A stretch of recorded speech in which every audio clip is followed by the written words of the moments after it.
Alright guys, welcome back. COP here, and this is Survival Living. So I'm going to let the stream currently run. It takes a minute for it to actually start recording.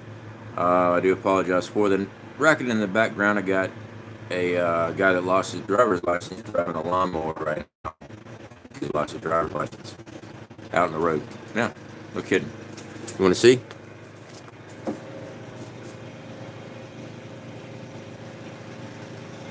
See right there? Yeah. He had to go up to the store and go buy beer.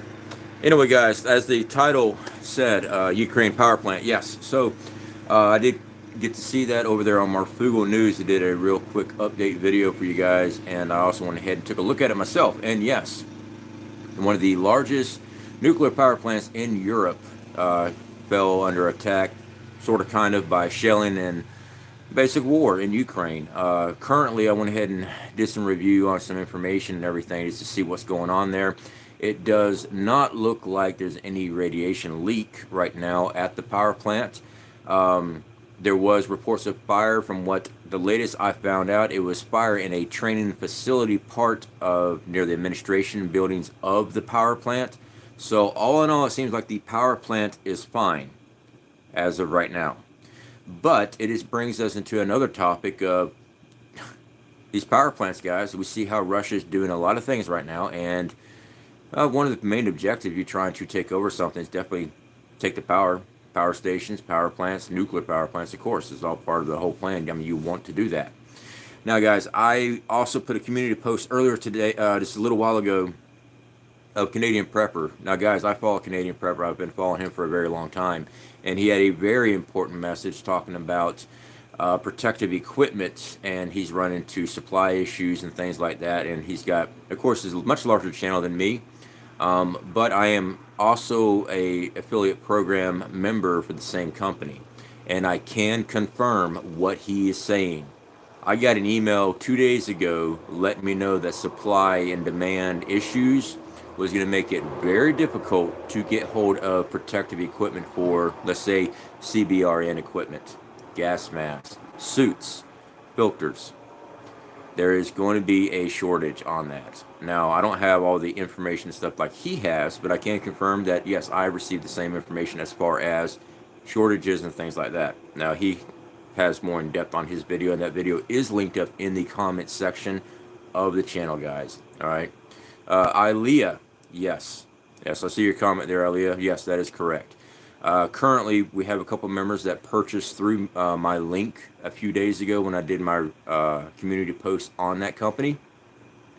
And they received a 3 to 4 week shipping delivery date.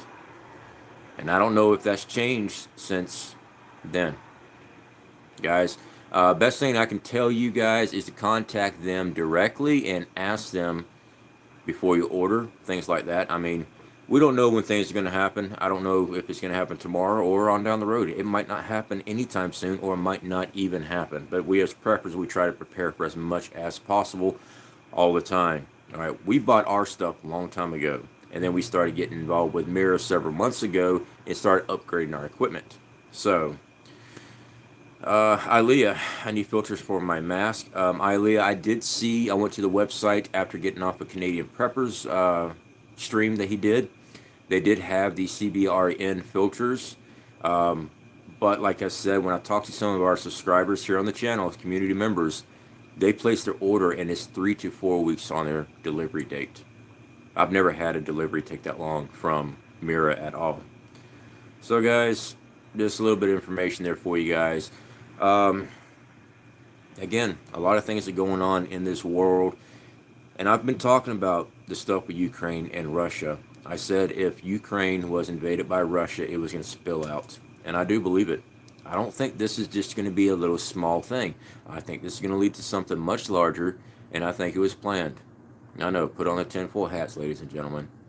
We know the world needs a reset. The economy is in the crapper. If they want to move forward with a new currency, a new world, let's put it that way. Some words you just cannot use on this platform. You get spanked.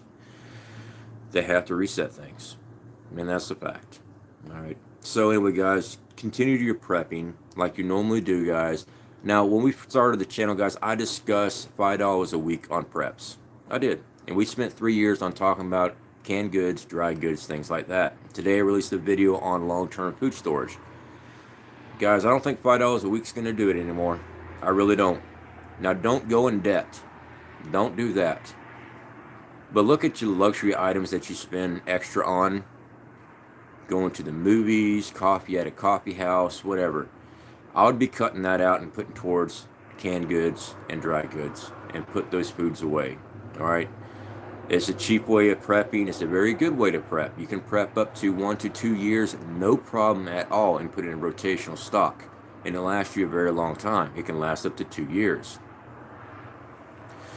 No nukes needed when you have cyber warfare. You do make a very good point. Cyber warfare can definitely shut down power grids. It can also make, they can hold ransomware on software inside these power stations.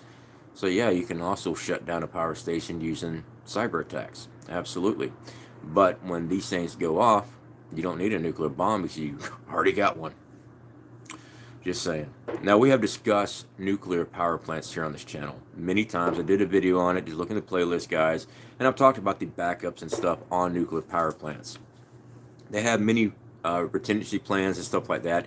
They have their own generators. They have, I think it's 3 generators for the most part on the majority of nuclear power stations. They also have a battery bank system that will also run. But if everything stops and they cannot get fuel to those places to keep them running, let's say an EMP, you got about 2 weeks before those things melt down. And that's just the facts of it. You can do a simple search and check that stuff out, guys, and you can find how long a power station, nuclear power plant, will run on its own with its own systems until there's no fuel available being delivered to it. In about 2 weeks. So I do apologize for the loud noises and stuff like that. There's people being stupid outside, so sorry about that. There's actually someone tweaking right across the street. He's smacking a board with a floor mat. Pretty sure the crack rock's not in there, buddy. So yeah, that's one of the dope houses right over there, actually. Remember I told you we had one in the area. So I got my Mylar bags yesterday. Already at it. Donna, very awesome, guys. Yeah, we did recently teamed up with a Mylar bag company. We've been using regular food saving bags for a very long time, and mainly because it's one of the cheapest ways that we do it. Of course, Mylar is one of the better ways of protecting your food. So also with our channel, just like our safety equipment, we started upgrading our gas masks, chemical suits, nuclear suits, things like that. And we're doing the same thing with our food saving vacuum sealers as far as Mylar, stuff like that. And it is, when you're on a budget, it takes a while to get where you want to go. It really does. So guys, let me check out here. All right, scrolling through here, guys. We have tweakers here, bad. Alice, alias, yeah, it's just one of those things. People get on drugs real bad. All right, scrolling through here, guys. So I just wanted to make this a real quick live stream for you guys. I did put up a community post for my buddy Mike. I've been working with Mike since I ever got back from the Pathfinder course, and he started his own channel back up and everything. And he released a video today. He contacted me because I was just talking about this to a subscriber. They were asking me why I don't do any self-defense videos. Well, the fact is, you need to be trained, actually physically trained with somebody to learn self-defense. Watching a YouTube channel on self-defense is going to get you killed. It just will. You need to actually physically train with somebody.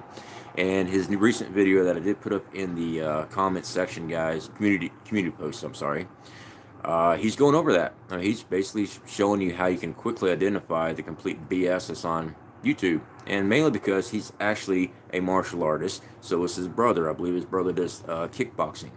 So they've been around this, they're like for years doing this stuff, and that's why I bring these type of people in. Crafty Veteran, good to see you, brother. How are you doing? So guys, I just want to wrap this up again. If you did not see Marfugal News newest video, please go check that out. And also, if the mods could definitely put that link in there for me, that would be awesome.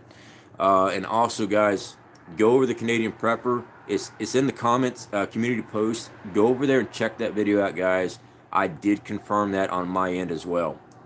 So there's going to be some shortages, and yes, there are a lot of people purchasing these things. They've been purchasing ever since the whole Ukraine stuff happened, and now there is a massive push. If you listen to this video, he'll tell you what the massive push is all about. All right, guys, be safe. Keep prepping as normal. Don't go into debt for a prep. All right, just cut out some luxury items and start putting more and more food back. Water purification, water storage, things like that, guys. All right, y'all be safe, and I'll speak to y'all later.